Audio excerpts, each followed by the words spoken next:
अस्सलाम वालेकुम everyone, hopefully आप सब ठीक होंगे। अल्हम्दुलिल्लाह हम भी बिल्कुल ठीक हैं, मज़े में हैं और गर्मियां हम तो इंजॉय कर रहे हैं। होपफुली आप भी इंजॉय कर रहे होंगे।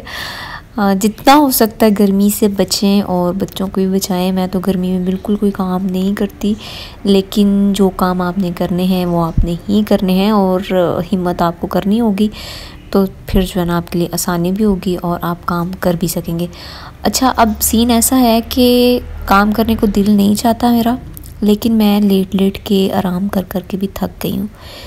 बट गर्मी इतनी शदीद है कि आप में हिम्मत हौसला ही नहीं होता कि आप कुछ कर सकें। सर्दियों में मैं सोचती हूँ कि मैं गर्मियों में डेली व्लॉगिंग करूँगी और गर्मियों में मैं सोचती हूँ कि मैं सर्दियों में डेली व्लॉगिंग करूँगी। और जो दरमियान वाला मौसम आता है, मतलब कि अच्छे वाला मौसम आता है, वो आके और चला भी जाता है, पता भी नहीं चलता है। ये तो है मौसम के मसले जो कि चलते रहेंगे, जिनका हल नहीं है हमारे पास। लेकिन कुछ मसले ऐसे भी होते हैं जिनका हल हमारे पास होता है, लेकिन हम उन्हें हल करना नहीं चाहते या हमें करना नहीं आता और हम रोने रोते ही रहते हैं। देखिए, कुछ मसले ऐसे होते हैं जिनको आपको खुद ही मैनेज करना पड़ता है।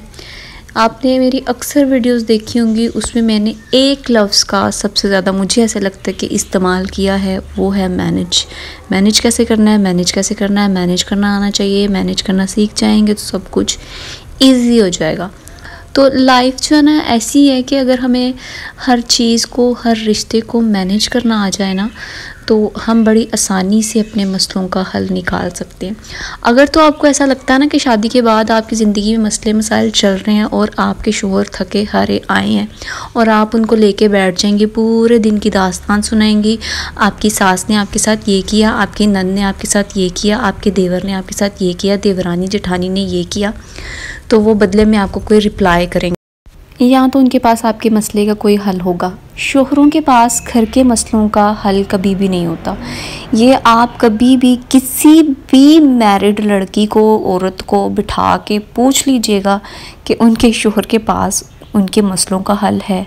हाँ, वो खामोशी से आपकी बातें सुन लेंगे, वो अपनी अम्मा की भी बातें सुन लेंगे, अपनी बहनों की भी सुन लेंगे, अपनी बीवी की भी सुन लेंगे, वो सब कुछ सुनते रहेंगे, लेकिन वो किसी की बात में कभी नहीं बोलेंगे। इसलिए कभी भी अपने बहुत से ऐसे मसले होते हैं जिनको हमने खुद ही देखना होता है, खुद ही हैंडल करना होता है और खुद ही हमने उन मसलों का हल निकालना होता है। अगर तो आपको अपनी देवरानी अच्छी नहीं लगती या आपकी उनसे नहीं बनती, तो उसका सिंपल सा फार्मूला ये है कि आप उनके किसी काम में मुदाखलत ना करें। वो जो कर रही हैं उनका मसला है, आप अपने काम देखें। अगर आपकी अपनी इन लॉज में किसी के साथ नहीं बनती तो उससे फासला इख्तियार कर लें। अगर आपने जहाँ पे कहते हैं ना कि दो औरतें बैठी हों वहाँ पे चुगली ना हो, ऐसा तो पॉसिबल ही नहीं है।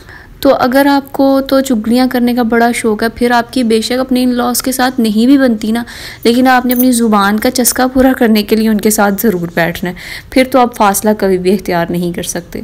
लेकिन अगर आपका दिल साफ़ है सबके लिए, लेकिन आपको ऐसा फ़ील होता है कि मेरा ज़्यादा फ्री होना या मेरा ज़्यादा टाइम देना या मेरा ज़्यादा काम करने का भी नुकसान होना कि मैं मुलाजमा बन के रह गई हूँ घर की, तो फिर आपका खुद का कसूर है। मुझे पर्सनली वो लड़कियां बहुत अजीब और मुझे बस उन पे गुस्सा आता है जो मायके वालों के सामने ख़ुद को बड़ा मज़लूम शो करवाती हैं कि हमारे ससुराल वाले हम पे बहुत जुल्म करते हैं, हमसे बहुत ज़्यादा काम करवाते हैं, दिन रात उन्होंने हमारा जीना हराम किया हुआ है। ऐसा कुछ भी नहीं होता। अगर आप पे खैर जुल्म हो भी रहा है, जो कि इतना होता नहीं, जिसको हम बढ़ा चढ़ा के इतना कर लेते हैं, क्योंकि एक हमारी अपने दिमाग की सोच भी होती है जिसको हम जितना सोचते रहते हैं और फिर हमें लगता है कि वाकई हम बहुत मज़लूम हैं। ऐसा हरगिज़ नहीं होता। अपनी अपनी जगह जो है ना हर कोई विलन बना हुआ है। और अगर दूसरी तरफ देखा जाए तो बहुत से केसेस ऐसे हैं जिनमें वाकई बहुत ज़्यादा जुल्म भी होते हैं, और जुल्म उन केसेस में होते हैं जब आपके हस्बैंड आपको सपोर्ट करने वाले, आपकी बैकबोन बन के नहीं खड़े होते। तो फिर उन केसेस में आप जो है ना कह सकते हैं कि आप मज़लूम हैं। लेकिन आपके शोहर जब अच्छे हैं, उन्होंने आपको हर खुशी दी हुई है, आपको अल्लाह ताला ने औलाद की नेमत दी हुई है, फिर आप दूसरे मसलों को लेके अपनी ज़िंदगी ख़राब करेंगे, तो मुझे ऐसा लगता है कि बेवकूफ़ी वाली बात है। क्योंकि ससुराल के मसले सबकी ज़िंदगी में हैं, साथ साथ चलते रहेंगे। ये एक वो जंग है जो मुझे ऐसा लगता है कि कभी ख़त्म नहीं होगी। जितनी मर्ज़ी टेक्नोलॉजी बढ़ जाए, जितनी मर्ज़ी नई जनरेशन आ जाए, जितने मर्ज़ी हम लोग तरक्की कर जाएं, सास बहू का, भाभी नंदों का, देवर जेठानी देवरानी और इस तरह के जो रिश्ते हैं इन लॉज के, ये मसले इनके साथ साथ चलते ही रहने हैं। इनका हल ये है कि जो लोगों से आपको लगता है कि आपको मसला है, उनसे आप परहेज़ करें, उनको आप अवॉइड करें, उनको आप इग्नोर करें, उनके साथ ना ज़्यादा बैठें, उनके साथ ना ज़्यादा घुले मिलें। क्योंकि ज़बरदस्ती तो आपके साथ कुछ भी नहीं होता। अगर जुल्म हो भी रहा है ना, तो वो तब तक है जब तक आप बर्दाश्त कर रही हैं। जब आप अपनी बर्दाश्त की हद ख़त्म कर देंगी, आप एक दफ़ा अपने लिए स्टैंड ले लेंगी, तो वो भी ख़त्म हो जाएगा। जुल्म आप पे हमेशा तब होता है जब आप जुल्म को बर्दाश्त करते हैं।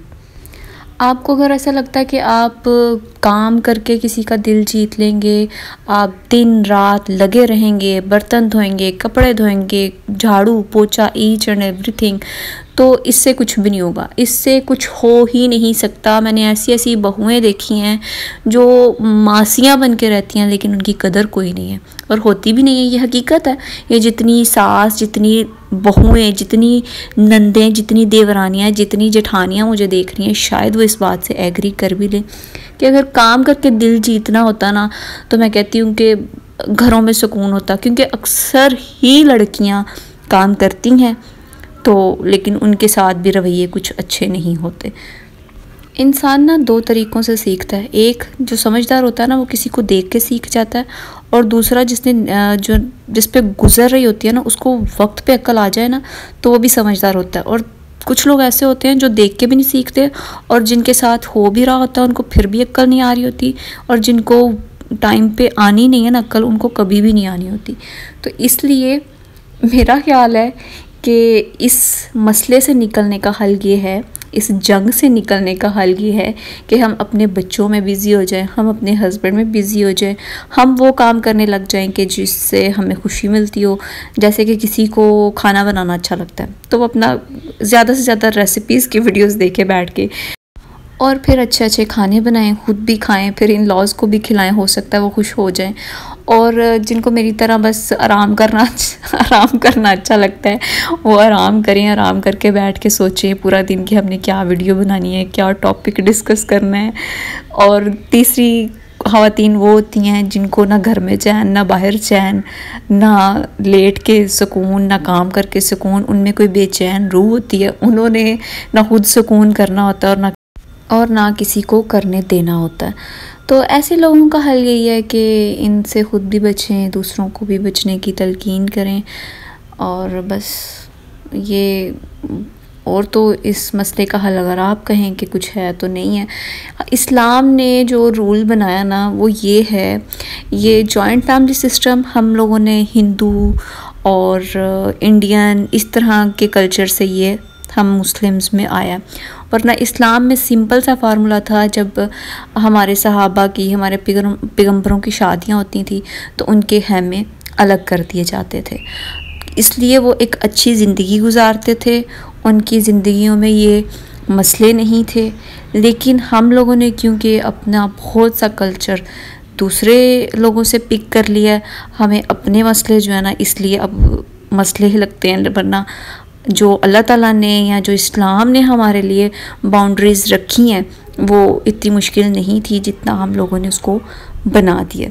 बाकी अगर आपके शोहर थके हारे आते हैं तो उनको थोड़ा सा टाइम दिया करें, ताकि वो थोड़ा रिलैक्स कर लें, फिर आप उनको अपने रोने सुना लिया करें। वो आपके पास पूरी रात होते हैं। अगर वो कभी अपनी अम्मा के पास बैठ जाते हैं तो कान लगा के, आँख रख के उनके पास मत बैठा करें। अगर आप नज़र रखेंगी तो वो जितना आपको इसका नुकसान होगा ना, इस चीज़ का आपको अंदाज़ा नहीं है। ये छोटा सा मेरा टिप है, इसको ज़रूर फॉलो करें। Take care, bye bye and अल्लाह हाफिज़।